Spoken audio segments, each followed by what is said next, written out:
Today's show is brought to you by Audible, and right now you can get a free audiobook download and 30-day free trial at audibletrial.com/joined-up. There's over 180,000 titles to choose from for your iPhone, Android, Kindle or MP3 player. Thanks for tuning in to the Joined Up Writing Podcast, a weekly show featuring interviews with fantastic authors sharing their personal stories on how and why they write. There's hints and tips for aspiring writers and great book reviews from top bloggers. Follow us on Twitter at JU Podcast. Right, cue the cheesy theme tune. Put down your pen and stop your typing. Grab yourself a drink, cause it's Joined Up Writing. Hello and welcome to the Joined Up Writing Podcast, where a little procrastination can go a long way. I'm Wayne Kelly and it's episode 93, and today I'm talking to professional editor Liam J. Cross.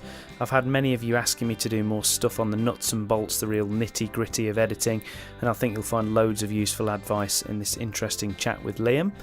Sticking with the theme of editing, I can confirm that my novel, Safe Hands, is now officially out on submission, and I'll be sending it to 3 or 4 more places before the year is out, and I'll await to see what, if any, feedback I get. I have to say a big thank you to a few people who have helped me with the beta reading and given me feedback on the earlier drafts.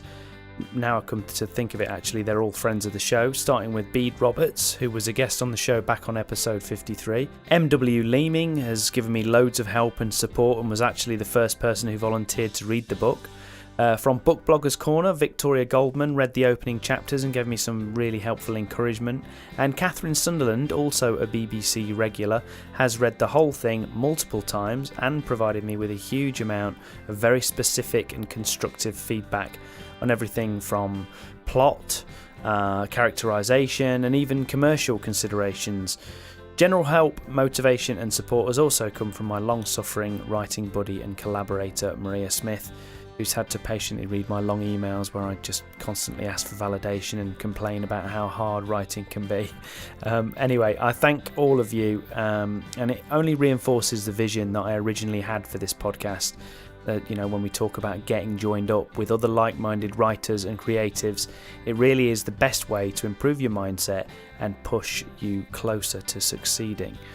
Aside from writing covering letters and refining my synopsis, my attention now turns to the sequel to Safe Hands, which has begun in earnest, with at least one chapter being thrown down in the middle of the night. I'd love to say I was going to fully outline the book like I originally said, but who am I kidding? I've got a couple of pages of notes and some random thoughts, and I just know that I'll end up continuing to write the thing and finding my way as I go. I've got a premise, few characters, more than a few scrapes to throw at my protagonist, so let's see what happens. I'm also continuing to work on a collaborative non-fiction project that I'll be telling you more about in the coming months. Anyway, let's get to today's interview and my chat with Liam J. Cross. So Liam's an entrepreneur, a ghostwriter and editor from Northumberland in the UK. With more than 3 years of professional experience in ghostwriting and editing, Liam's edited several books, both fiction and non-fiction, that have been published, and like all of us, tries and fails to fit in his own writing projects whenever he can.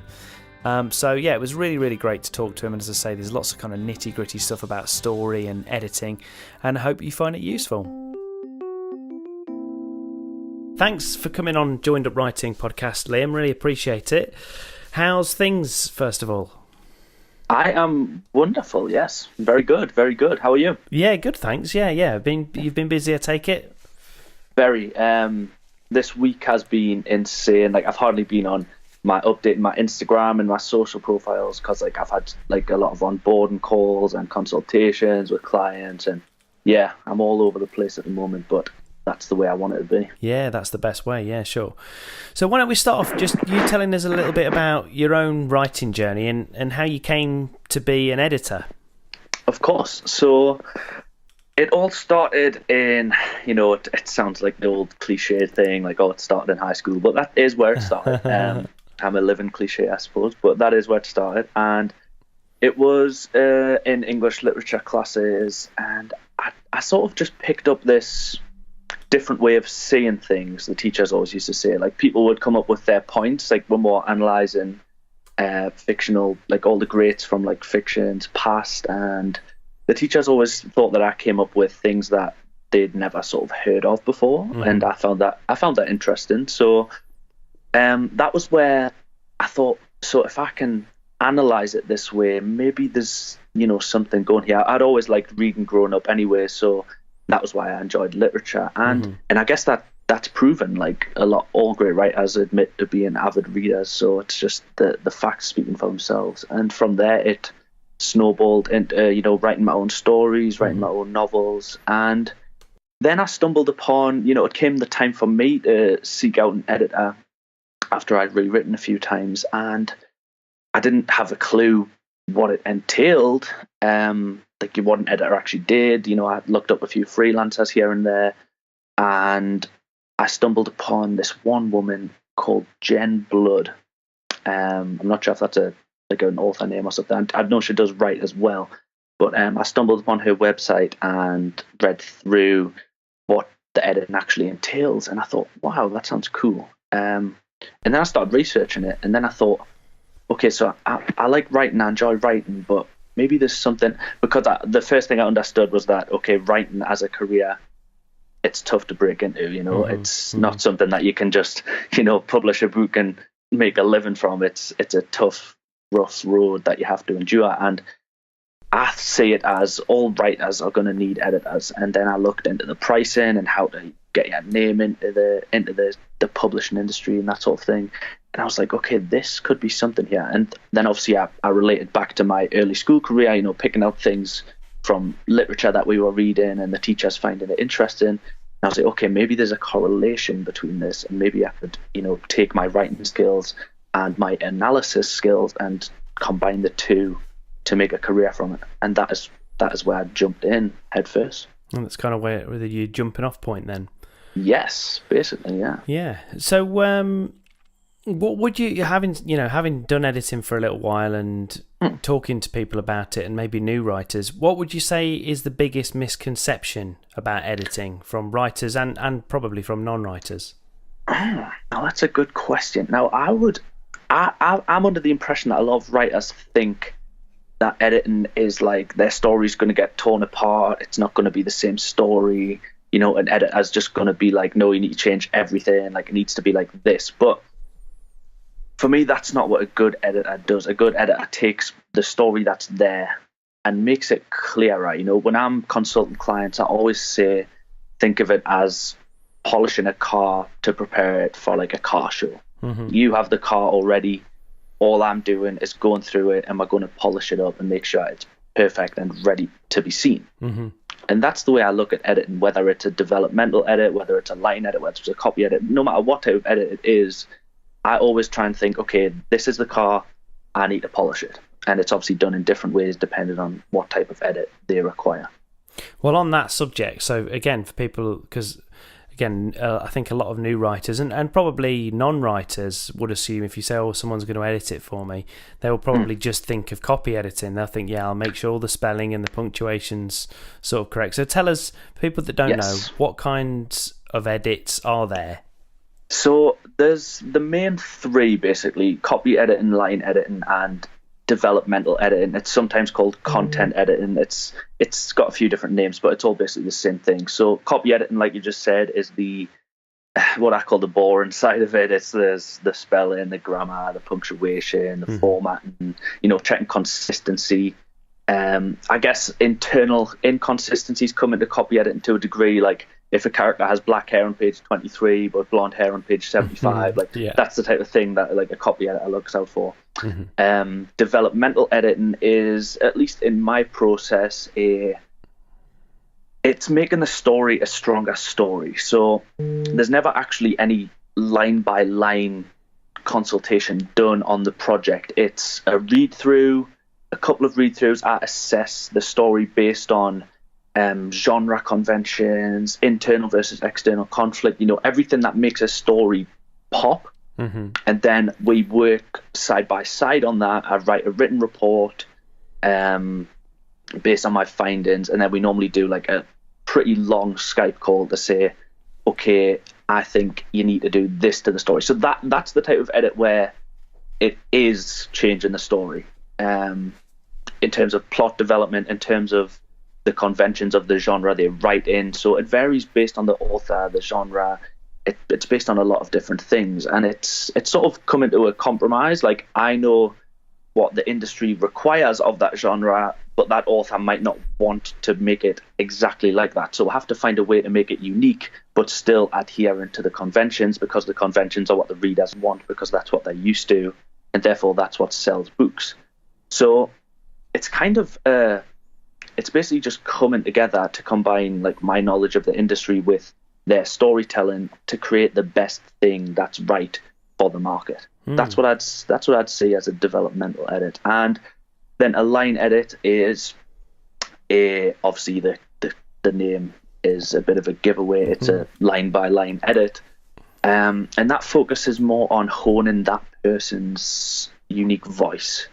It consults sentence structure. It looks into overused words. It looks into scene transitions. It just makes everything smoother and more aligned, so that it's not clunky and it's not hard to read. It just lets the story flow in a way that complements the story as best it can.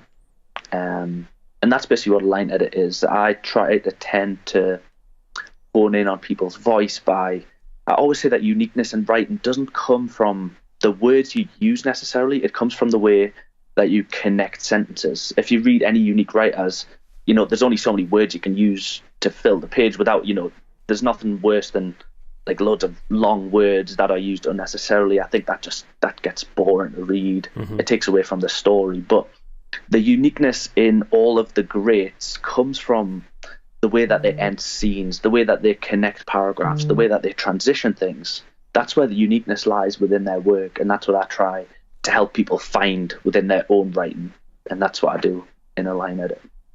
So you mentioned there like some of the things that you would go through with an author, and with the best will in the world, you set it up at the beginning that this is a collaborative process and everything else. But presumably, from time to time, you kind of hit resistance. Of course, of course. Can you give me some examples? Not obviously specific examples, but some examples of when that might come up and how you kind of approach it. Yeah, so it's definitely more along the lines of developmental editing. Some people, especially when someone's self-publishing, they don't see a need to adhere to industry conventions.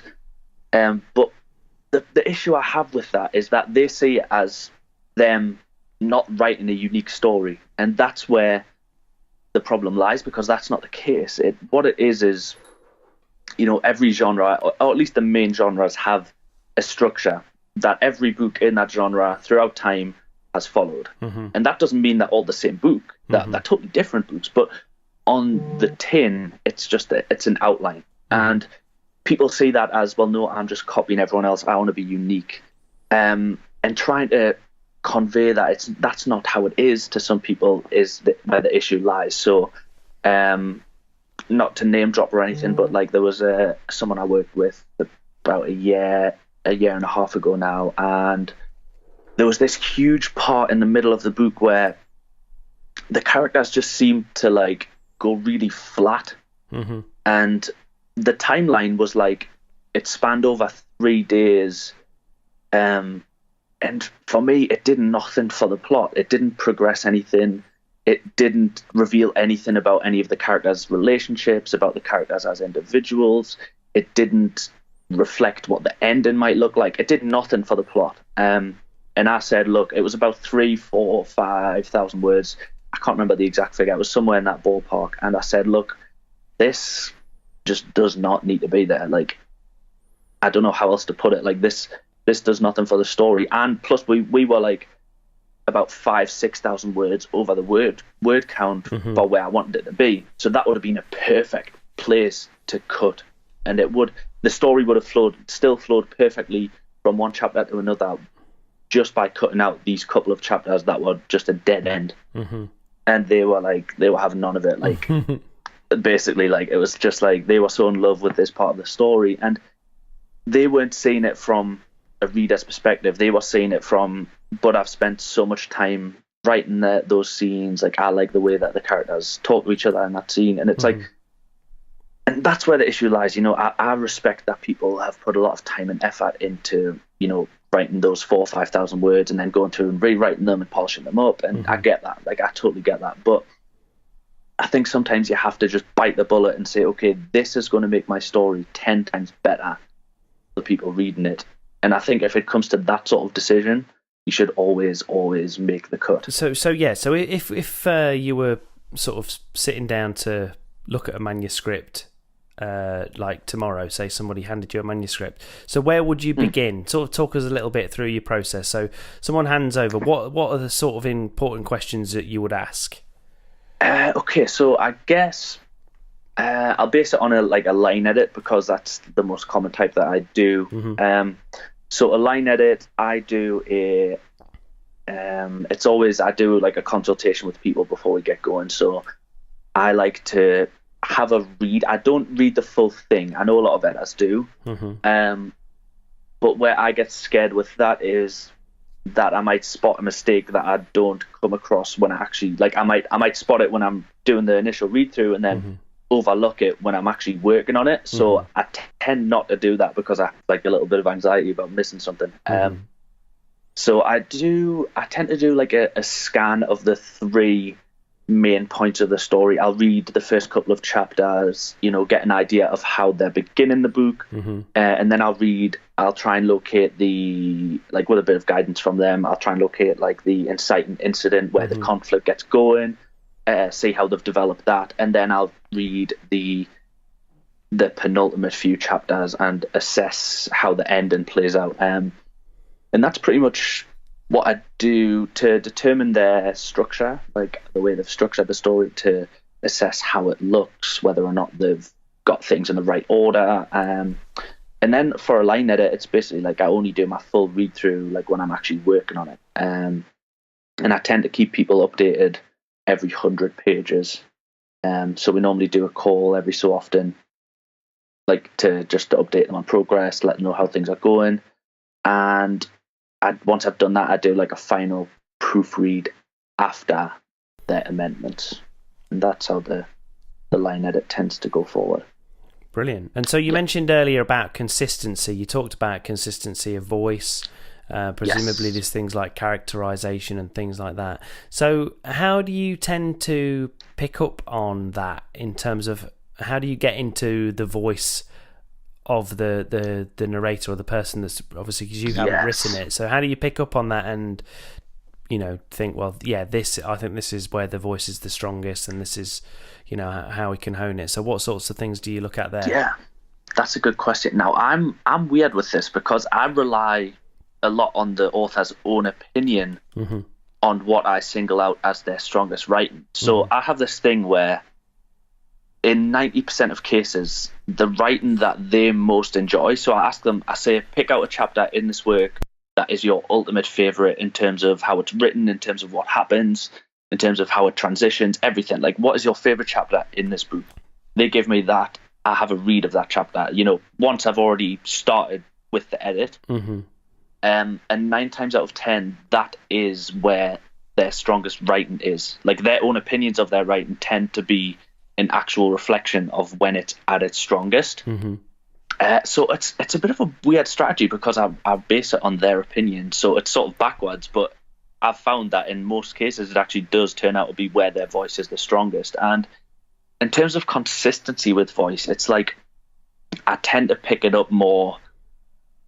Like, say, for example, I might get to like page 50 and there'll be a word there and I'm like, okay, that word is overused, and I don't click onto it until like there's a certain point where I'm like, okay, this is becoming an issue because that word's overused a lot, or this type of sentence is becoming an issue. And I tend to pick up on descriptions. I think descriptions are a good indicator of voice. Some people go for the simplistic but detailed approach. Some people go for the more metaphorical approach, the more witty approach, and I think descriptions are a good place to really explore the uniqueness of someone's voice. And if I find a good description it might be a little metaphorical, maybe even poetic, and when I find that, I'm like, okay, you're good with that, let's make that stronger in other aspects. Mm-hmm. And that's how I tend to tackle that. Yeah. What would you say is easier to, or maybe neither, maybe they're just different, but in terms of POVs, is first person easier to deal with, or third person, or third, and depending on what kind of third person, presumably, does that make your job more difficult or easy? So the hardest one to work on for me is, let me say this right. I know what you're going to say, because it's the one.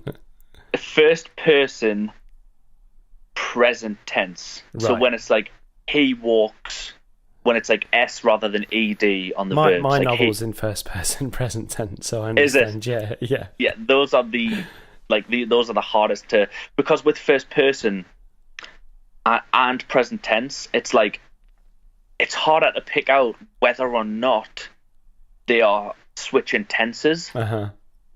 It's really hard to decipher. Like sometimes it is so hard. Like I'll come across some sentences and I'm like, I first read it and I'm like, okay, they've switched tense here. I need to comment on that. And then I read it again. And I'm like, wait, no, they haven't. It's and it's really quite difficult to pick it out. Whereas with third person past tense, where it would be more like she walked to the door, as opposed to I walked to the door. Like, you know what I mean? And it's like that is much easier to pick out. And I think that's got a lot to do with the fact that most books tend to be written in third person, and the books that I've read tend to be written in third person. And it's like I pick those things out more naturally because I think those are the things that I've read a lot. Yeah, I think with that particular example though, I think tense is a bit of an. I've had similar things both when I've edited it myself, but I've also when I've taken it to my critique group, I've been picked up a couple of times, and then I've gone back and I've looked at it and I thought, well, no, I'm not sure whether that is wrong or not, because it's the same sort of thing. Because especially if you're dealing with obviously you're in the head of my character and it's in present tense.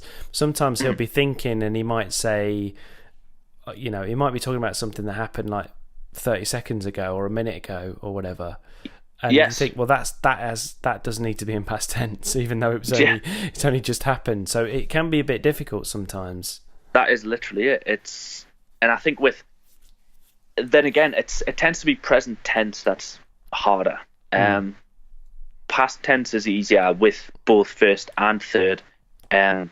Present first is definitely the hardest. Like I walk there, I say this. Like that's definitely the hardest. What about as regards POV? The one that I kind of struggle with the most. I've never really written in it. I write in third person. I've obviously written in third person before, but my third person tends to be. It's third person, but it tends to be from a single perspective, depending on the chapter that I might be writing in.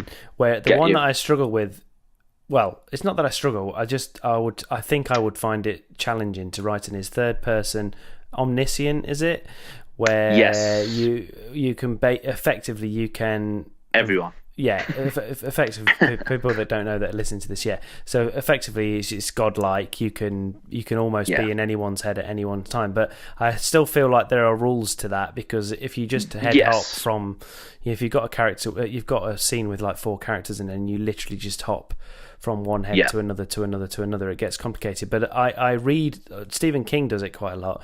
Yes, he does. And I read it, and I'm listening to Robert Galbraith or J.K. Rowling book at the moment, and she does it a little bit, and it's kind of seamless. I notice when she does it, but it doesn't jar or anything. It doesn't affect it. Yeah. For me, that's like my favorite thing to work on or write. I really love the use of like bringing all the characters' opinions into it and getting into everyone's head and giving the reader what like everyone's feeling at that time. But obviously you can't position it like that, because then it just becomes a mash of like just random stuff that doesn't need to be on the page. Joe Nesbo, I don't know if you've ever read him, he does it well. PJ Tracy, have you ever heard of those? So I say those because that is a pseudonym and it's a mother-daughter writing duo. Oh, right. But they are like the kings of doing that, like queens, I should say. They are the queens of doing that. They do it well. And anyway, a pattern I've noticed with that is you tend to find that in most cases the scene is started and ended via the same perspective. Mm-hmm. And the hopping normally takes place in the middle. Mm-hmm. And as long as it started and ended with the same person, it is easier to follow, I find, and that's the way I see it done most often. Or another good way to do it is where there'll be like a scene break, like a definitive one where it either breaks paragraph or has like the star include like the asterisk. And that's done well when, like, let's take crime as an example, when everyone's at the scene, like a scene of the crime, and then it'll be everyone there, and then two people might break off and have to go like doing door-to-doors or looking for witnesses or whatever, and then it'll break the scene and then go to those people. So it's sometimes done well like that as well. It depends on the context a lot of the time, and it varies based on how much hopping you do, and I tend to try and advise not to go beyond 3 characters at a time. Like sometimes it can be really confusing. I mean, most times I've kind of read it or sort of become aware of it. It is often 2, and it's usually, as you say, you're spot on with that. It does tend to be, you still get the sense that, well, this is this person's scene. Yes. We're seeing it from their perspective, but then we might just hop over into, someone else's head. Yeah, someone else's. Yeah. And then come back. I mean, I write the third person. I've got a novel that will probably never ever see the light of day unless it has a massive overhaul. It's like it's just going to live in a drawer. But that is that's written in third person. But each chapter is from a different perspective. I don't mean every single chapter, but it starts the chapter, and whoever you're with, that's who we're with for that chapter in terms of we're in their head. Even when there are some chapters later on where the characters meet, they're perspective characters, but they meet. But I've just decided, okay, well, we're with that character for this person, and we can't hop into their head. But yeah, I've often been kind of intrigued, but I do like the idea of it to a certain extent. But I just think to myself, well, would I sort of get carried away with the power of it? The godlike power of it? That is definitely plausible. Now I want to know what he's thinking. Now I want to know what she's thinking. Now, That's how it ends up sometimes. But I also like the thing that I kind of like about sometimes for first person, or when you've got close third person, is I do like the fact that you don't necessarily know what the other person's thinking. I think you can use that to your advantage. That can be used very well. Right, let's take a quick break there for this week's Book Bloggers Corner. And this week, Catherine Sunderland, aka Bibliomaniac, reviews Day of the Accident by Nuala Elwood.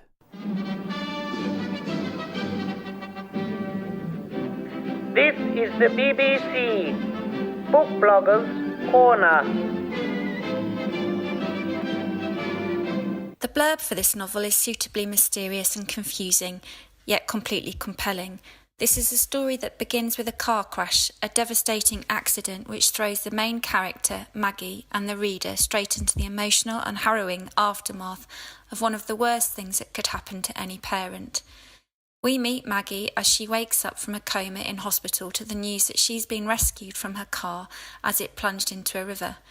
Physically, she's relatively fine, but then she discovers that her daughter was in the car when she hit the water and has not survived the accident. Worse, and more mysteriously, her husband has also disappeared. He hasn't been seen since her daughter's funeral, an event which took place when Maggie was still in a coma. I think the most compelling aspect of this whole novel is that the reader is in as much in the dark as Maggie. Groggy, disorientated, alone and completely overwrought with grief, Maggie has no memory of the accident, of the events preceding it, why she was in the car and why she might have ended up in the river. Neither has the reader. We also don't know whether we can trust her to be a reliable narrator. We only know what the hospital staff reveal and what Maggie thinks she knows about her life. All too quickly it becomes very clear that there are shadows in Maggie's life, that there is a more complex past, and that her relationship with her family and her husband is perhaps not straightforward or happy. So this is another masterful novel from Elwood. It's a great mystery, a truly thrilling psychological drama, full of suspense and tension, built on a gripping premise. There's also an impressive depth to the book and many layers that must be peeled back and explored, leaving the reader once more bereft by the time the last page has been turned and the words come to an end. Yes, I loved it, and yes, I do recommend it, and yes, you will be up all night finishing this dark, haunting and complex thriller about motherhood, grief and revenge. Book Bloggers Corner. There you go, Day of the Accident by Nuala Elwood, and you can find a link to that in the show notes along with a link to Catherine's blog that's packed full of great book reviews and recommendations. Now let's get back to my chat with Liam J. Cross, where I asked Liam to give us some tips on self-editing. Obviously, in an ideal world, every author or potential writer would have their book professionally edited, and at some stage, one way or another, they probably will, whether they end up successfully independently publishing or whether they end up submitting it to a publisher. It's probably going to go through some kind of third-party editing of some description. But in those early stages, that kind of messy first draft that we all get when we first get to the end of the first draft, have you kind of got any tips that you would give to people in terms of self-editing? What are the common errors that you see when people tend to start self-editing, or what are the areas that they can struggle in? Okay, so do you have like 3 hours? It's, for me, the main thing is people don't do it enough times. They write that first draft and then they'll go through it once, but they won't actually go through it. They'll just like reread it and like aimlessly rewrite sentences, and that's not a good strategy. So I tend to say, before you even consider submission, go through it 3 times, 4 times. Mm-hmm. And actually go through it with purpose, because that's going through it with a purpose is not the same as going through it and just rewriting sentences when you feel like rewriting them. That's just, I think that becomes a waste of time, because you're basing it more on how you feel at that moment rather than what's going to make the story better. And I always say, try and think of it as you yourself are a professional editor. Look up the different types of editing and carry out the different types of editing on your own book. If it was, so I do what's called a comprehensive package, which is all 3 of the edits into one. And so if you're going to do them in order, it would tend to be the developmental edit, the line edit, and then the copy edit last. So I always say, on the first run through, like, try and stay away from rewriting the sentences, in a line edit sense where you're wanting to polish the actual flow of the writing, and actually make the story work first. And to do that, you need to have a keen understanding of conflict and conventions for the genre that you're writing in, and I would definitely advise looking up those. This is something I'm working on this with one of my clients right now, and I think this would be valuable for anyone listening. So I think it comes down to knowing whether you're writing a literary fictional book or a commercial fiction book. And the way to determine that is by the type of conflict that takes place. Is it story-driven, which is what commercial fiction tends to be, or is it character-driven, which is what literary fiction tends to be? And the way the conflict differs in each of those is the commercial fiction is driven by external conflict. There's a dead body, they need to find who killed the dead body. That would be an example of an external plot line. The story is complete when that person is either found and captured or found and gets away. In terms of literary fiction, that's where it's more based on internal conflict. And what that means is the overall goal of the protagonist is all about overcoming some deep personal issue that they are enduring. So, and it's still driven by some external elements. It's just that the main part of the story hinges on the internal conflict. And so to put an example to that, let's take the same dead body scenario. The detective has to find the killer, but that's not the be-all and end-all of the story. The be-all and end-all is that when he was 10 years old, he witnessed his mother being killed by a serial killer, and the demons that haunt him based on that past haunt him all the way through the current investigation that he's carrying out.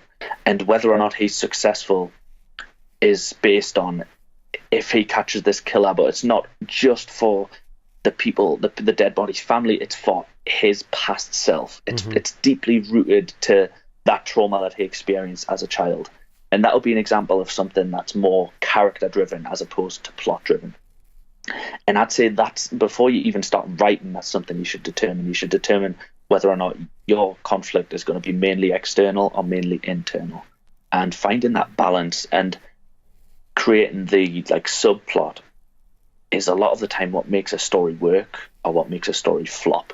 And determining that, whether it's before you start writing, whether it's tweaking it during the first rewrite, always get that right before you move on to the nitty-gritty line editing and making the sentences work and making everything transition nicely. Always make sure the conflict is on point. And that's something I say to anyone who asks me about self-editing advice. Well, apart from anything else, like, as you say, and I mean, I think probably most of us have fallen victim of that. Apart from anything else, you can find that if you get into line editing in particular before you've done the developmental or the story edit, you can be wasting your time anyway, because you might be honing a chapter or a scene or some sentences that are never going to be in the novel in the first place. Yeah, exactly. That's just going to get cut out. And that's why it tends to be done on that basis, where you make sure the story is on point first, and then you make that story shine. And that's the way I tend to advise people to go about it. And what that makes sure that the writer doesn't do is it makes sure they don't go on to put something out there that isn't actually a completed story, because you'd be surprised at how much I come across as an editor that the conflict is never closed. And it doesn't have to be resolved per se, it just has to be closed. It's like, so to go back to that killer, because we've been talking about it, like I said before, the killer is found out, like it's revealed, he's revealed or she's revealed, but they might escape.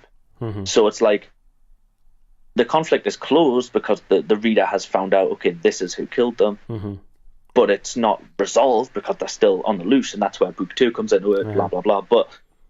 And a lot of people would actually come across some things where people don't close the conflict. The killer isn't ever revealed. And it's like the reader gets to that point and they are closing the book, and it's like, I'm exactly in the same place that I was when I started reading this. What was the point? Yeah, and often if the character is in exactly the same place, like emotionally or from a conflict point of view, if they're in exactly the same place that they were at the beginning, it's stasis and nothing is kind of resolved from that point of view. Yeah, and that's why I advise people to learn about these things, because it helps before they've even set out writing. That, you know, if they want to write a commercial fiction and go, okay, this is how the conflict needs to work. If they want to write a literary fiction, do the same thing. This is how I need to structure it. And then when they learn about those things, it makes their lives so much easier when it comes to self-editing, because they don't have to spend so much time figuring out whether or not the story works, because they already know that the story works, because they planned it based on exactly what they wanted to create. Absolutely. Well, that's really, I mean, we could go on and on and on, and I would like to do maybe further down the line. It'd be good to get you back on and maybe talk more about in depth and a little bit more in terms of structure and story and stuff. I'd be up for that, yeah. Yeah, but as we kind of round things up now, so why don't you just give us a bit of a flavour of kind of what you've got up next, or if you've got a writing project on the go, and where people can find out more about you and your work online. Something that people will be able to find is I recently came back from a trip to Ireland, which was super fun, and that was for a book launch for one of my clients. It was a book called How I Met My Guardian Angel. It's like a memoir style, sort of his early life. It's a very gripping story. It's his journey through how he overcame suicide and all of this darkness, and found his true purpose in life. And I really enjoyed working on that book. There's another 2 coming. So that's where I'm currently at. I'm just ticking along, trying to introduce. I'm currently working on expanding the business, trying to find some other editors that are good fits for, because right now I sort of have my pool of clients where I have about 7 or 8 that are, on a consistent basis. So once I tend to get someone's story out of the way, there's always someone coming back with book 2 or book 3 or a rewrite of the edits that I've done. So there's always things coming back through my door. So that's where I'm currently at right now. Exciting, lots of stuff going well. So where can people find you online, Liam? My website is called Liam J. Cross Writing and Editing. That is my company page. It's just .com. That's my company page. If you search that on either Instagram, Facebook or Twitter, it will come up as well. And I am also very active personally on places. I would definitely, if you're a writer listening right now, you need to follow me on Instagram. It's at the editing diaries _ @the_editing_diaries. That is where I go in on, that's where all my writing tips are. That's where I post a lot of video content based on different aspects of storytelling, based on different aspects of self-editing. So that's a super helpful place if you're looking to, upgrade your craft. You need to be there. Brilliant. Well, I'll put all that in the show notes, but for the time being, Awesome. Liam, thanks a million. It's been really good talking to you. It has been wonderful. It's totally my pleasure. Okay, thanks again to Liam, and you should take a look at Liam's website and the other links which will be in the show notes over at joinedupriting.co.uk. That wraps things up for another week, but don't forget you can find the entire back catalogue of interviews on the website, so make sure you subscribe at Apple Podcasts, Stitcher, Spotify, Overcast, or anywhere else you can get podcasts, and then you can follow the show and get it downloaded automatically every week. Also, remember to get in touch with all your writing news, views, questions or comments, and tweet me with where you're listening from or why you enjoy the podcast, and I'll give you a mention in a future show. Next time, I'll have an interview with the worried writer herself, the lovely Sarah Painter, who did a great job of turning things around and managing to interview me more than I interviewed her. So look out for that when it drops the week after next. Until then, thanks for listening. I'm Wayne Kelly. Happy writing and reading, and I'll see you next time.